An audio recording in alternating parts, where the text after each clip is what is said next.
சங்கீதம் 24. பூமியும் அதன் நிறைவும் உலகமும் அதிலுள்ள குடிகளும் கர்த்தருடையது. அவரே அதை கடல்களுக்கு மேலாக அஸ்திபாரப்படுத்தி அதை நதிகளுக்கு மேலாக ஸ்தாபித்தார். யார் கர்த்தருடைய பர்வதத்தில் ஏறுவான்?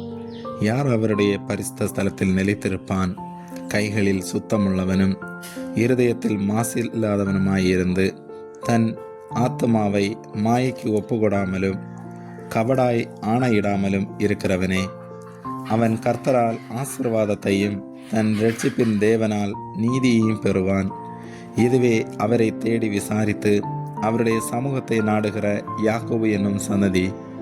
வாசல்களே, உங்கள் தலைகளை உயர்த்துங்கள், அநாதி கதவுகளை உயருங்கள். மகிமையின் ராஜா உட்பிரவேசிப்பார். யார் இந்த மகிமையின் ராஜா?